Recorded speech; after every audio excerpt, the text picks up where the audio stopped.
get $3,000. That's what we do with our public dollars. We give it back to the people that earned it.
So proud that Congresswoman Watson Coleman and myself, she's from New Jersey, we introduced legislation. Yes, we introduced legislation in saying no more non-driving factors. It should be based on whether or not we're safe drivers, based on the make or model of our car, whatever it is.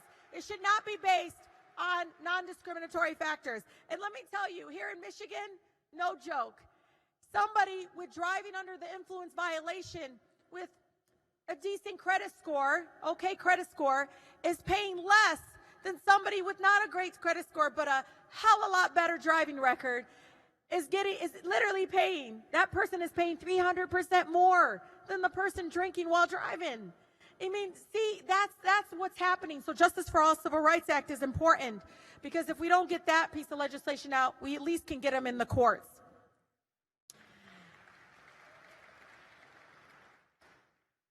We must get back to the original view of the Civil Rights Act and ensure that all marginalized communities have the protections they need under the law to combat discrimination, both in the private and the public sector. We need bold action, folks.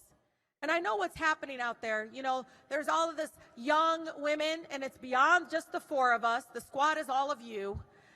And I can tell you, you are all the squad. Trust me. If you support equity, you support justice, you are one of us. But let me tell you, this is the largest incoming class since Watergate, ironically, and the most diverse. But I don't mean just by color and make and all these other things that they want to label us as. Some of us, this is the first time we've ever had health insurance. One of my colleagues, until she became a United States Congresswoman. Oh, another woman is a survivor of domestic violence. Some of us are hit hard with college debt. I have another woman who literally, Congresswoman Lucy McBeth, lost her only son to gun violence. And she ran on that and won a district that was a Republican district. So no, being bold, taking bold action, doesn't mean we lose. What we're saying here is when we fight, we win. That's how we fight. We fight by taking these kinds of actions and not saying, oh, is this strategically the right thing? No. Is it the right thing? Is it going to provide justice for all? And that's what I want to leave you all with. People said, Rashida, this is not your time. And I said, well, when is my time? I didn't know there was a line.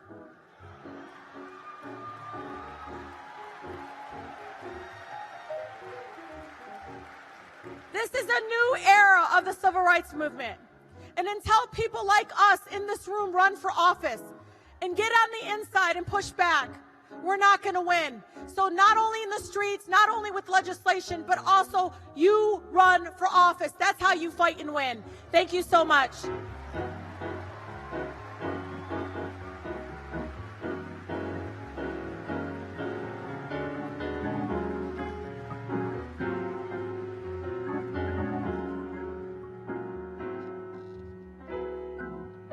Let us give Representative Tlaib another round of applause. This land is indeed her land. This land is our land. Now, it gives me great privilege to bring to the podium and welcome the 52nd Speaker of the House of Representatives and Congresswoman of the 12th Congressional District out of San Francisco, California, the Honorable Nancy Pelosi.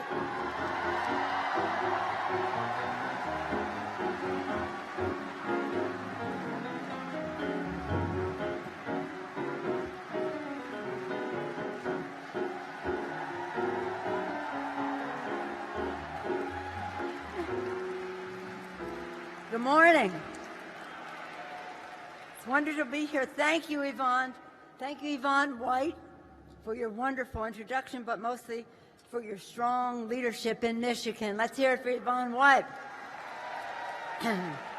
Let us all salute Derek Johnson for his leadership to advance civil rights and equality across America from sea to shining sea. It's always a pleasure to see Chairman Leon Russell, a persistent and effective force for change, and it's an honor to be here with each and every one of you. All right, and let me just say, are there anybody here from California?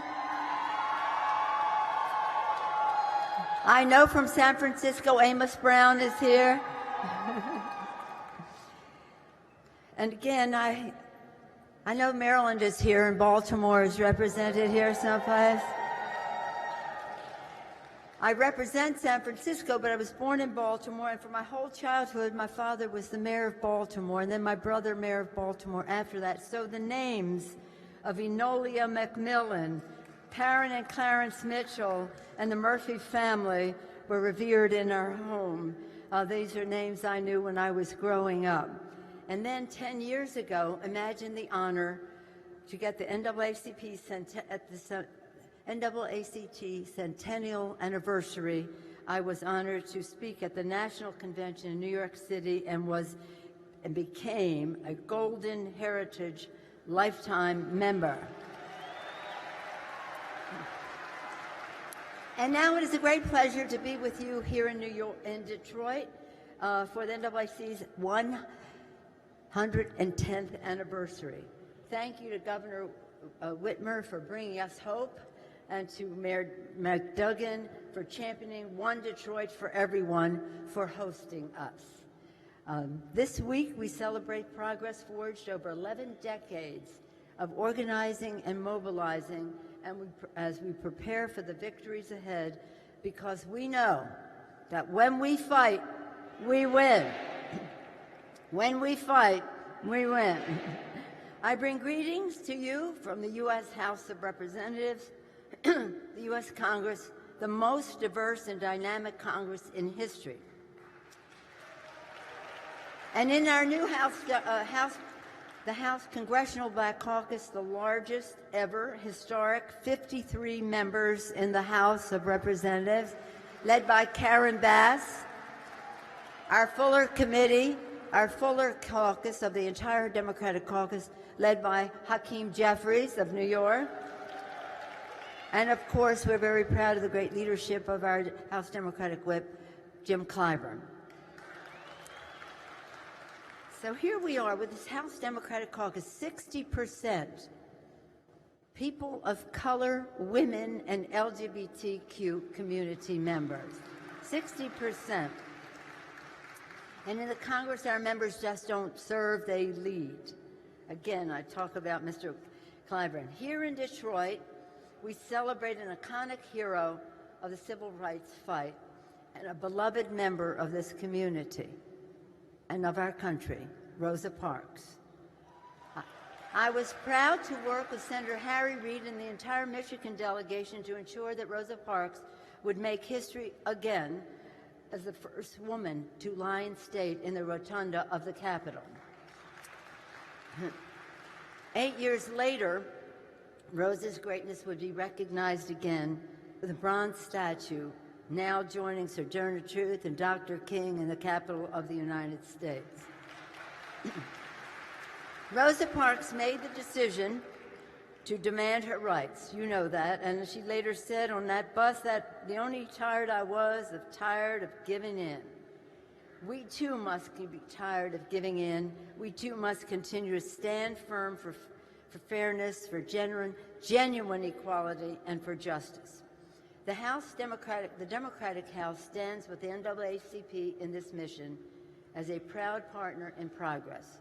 We are here to listen, to learn from you, and so that together we can lead the way to a better future for all.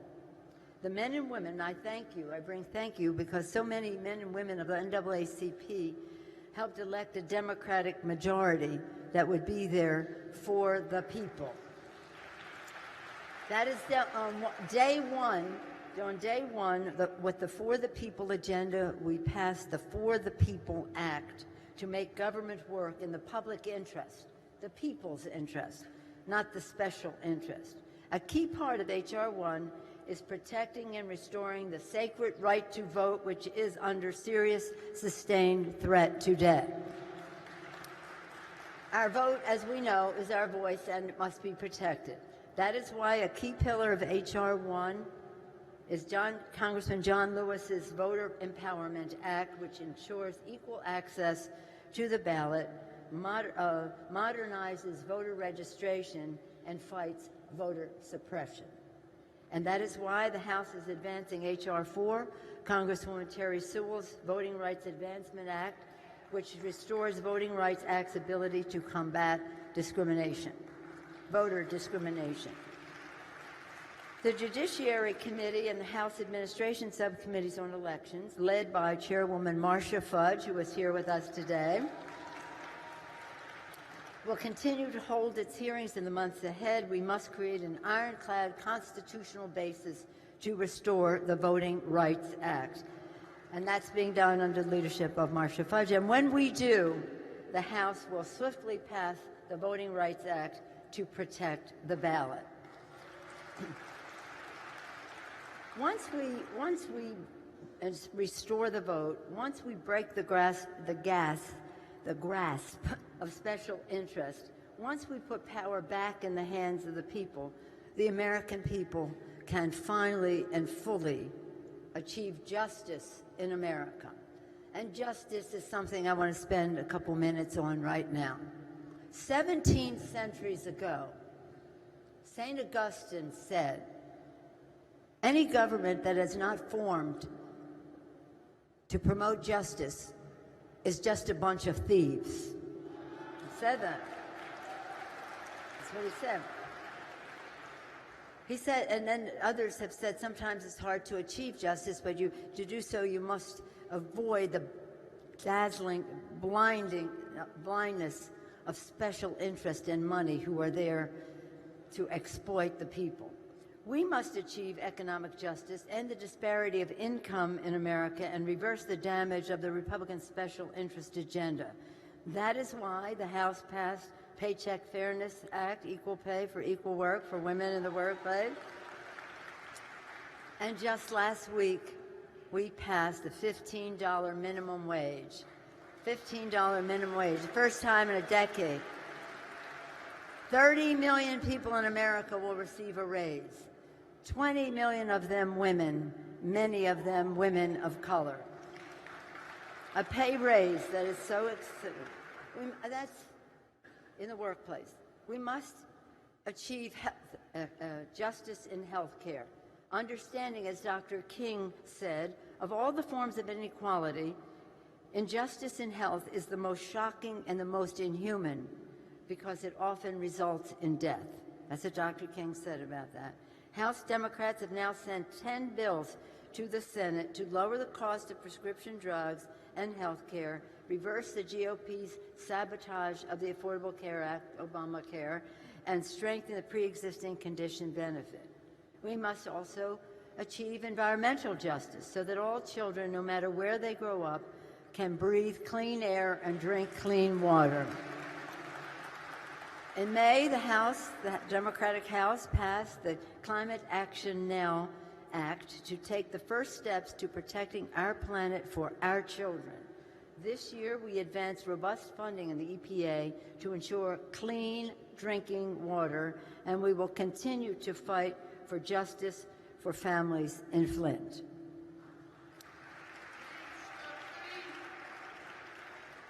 We must achieve justice in education as we observe the 50th anniversary of putting a man on the moon just this past weekend, the vision of President Kennedy. Remember his words, "Our progress as a nation can be no swifter than our progress in education." Because as the NAACP, education is the key to success no matter what your race or where you live.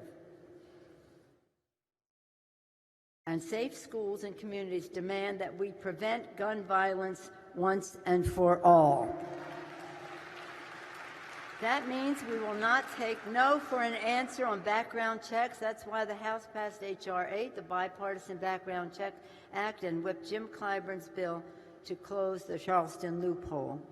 And Congresswoman McBath has been a leader in this fight for us. We must and we will keep working until our children are safe in their schools, in their homes, and in their neighborhoods. And we must achieve real justice in our criminal justice system. We cannot accept a system in which the wealthy people with high-paid lawyers can plead ignorance of the law and not go to jail, while children born not in privilege, when they even assert their rights, are accused of resisting arrest. We cannot have that. We cannot tolerate a system that holds them to a different standard of law. The two-tiered system of justice is discriminatory at every step, from policing to sentencing to imprisonment and beyond. It is unfair, it is unjust, and it cannot stand. At the birth of our nation, in the dark days of the Revolution, Thomas Paine said, "The times have found us." We do not place ourselves in the category of our founders, but we do know the urgency of now that Dr. King talked about.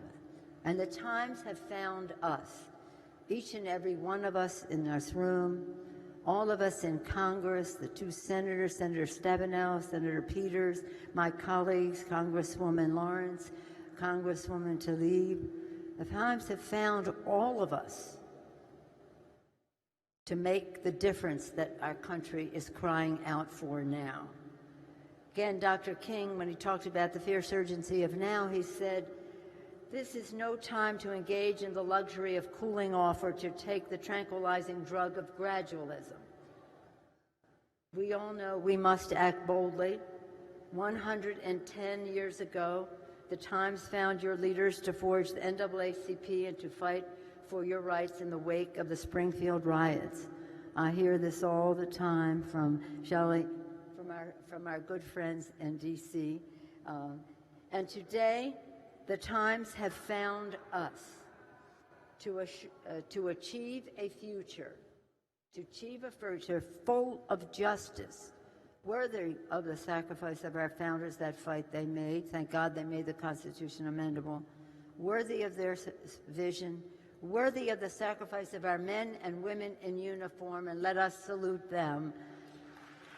And have liberty, we make that pledge every day, liberty and justice for all.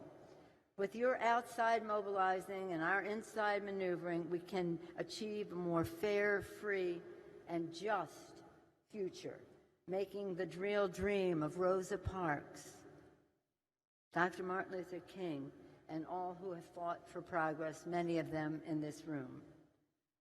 Let us all, when we leave here, remember, when we fight, we win. When we fight, we win. When we fight, we win. God bless you. God bless America. Thank you all very much for the honor to be here. Thank you so much. Thank you. Thank you.